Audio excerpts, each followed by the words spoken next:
9 हाँ तो भाग लो। હા કે તો 300 કરવી પડે. हाँ 15,400 થઈ ગયા. 15,400 હવે ઉપર જવાનું હોય. સમજ્યા કે ના? 15,400 રૂપિયા પૂરા. 15,400 कर दो। 15,408 રૂપિયા પૂરામાં કરો. પેલું વડેલા કરો ભાઈ. હાલો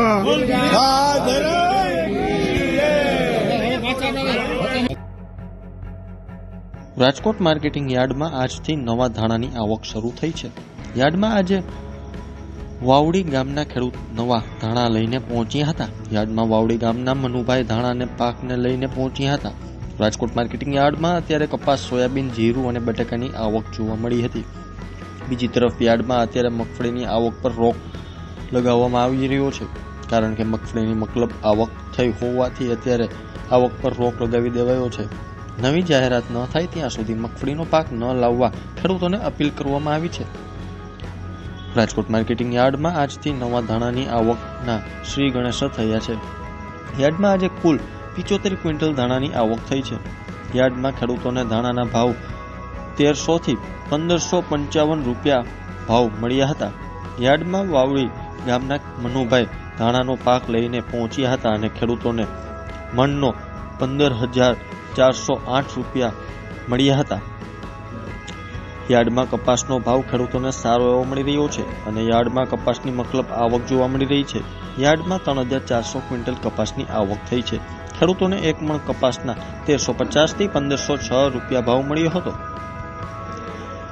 યાર્ડમાં સોયાબીનની 1,500 ક્વિન્ટલ આવક થઈ હતી. ખેડૂતોને એક મણ સોયાબીનનો 780 થી 854 રૂપિયા ભાવ મળ્યા હતા.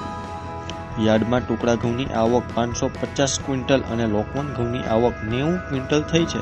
ભાવની વાત કરીએ તો ટુકડા ઘઉંનો ભાવ ખેડૂતોને 595 થી 671 રૂપિયા અને લોકવન ઘઉંના ભાવ 600 થી 642 રૂપિયા એક મણના મળ્યા હતા.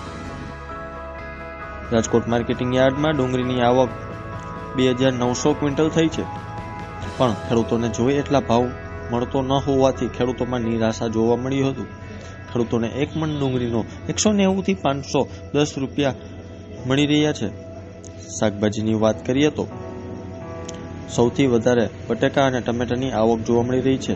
ભાવની વાત કરવામાં આવે તો બટાકાનો ભાવ ખેડૂતોને 250 થી 600 રૂપિયા એક મણના મળી રહ્યા છે, જ્યારે ટમેટાનો ભાવ ખેડૂતોને 200 થી 400 રૂપિયા મળી રહ્યા છે. જ્યારે લીંબુના ભાવ 600 થી 1,000 રૂપિયા, લીલી મરચાના 500 થી 800 રૂપિયા, રીંગણાના 80 થી 170 અને ભીંડો 600 થી 900 રૂપિયા એક મણના બોલાઈ રહ્યા છે.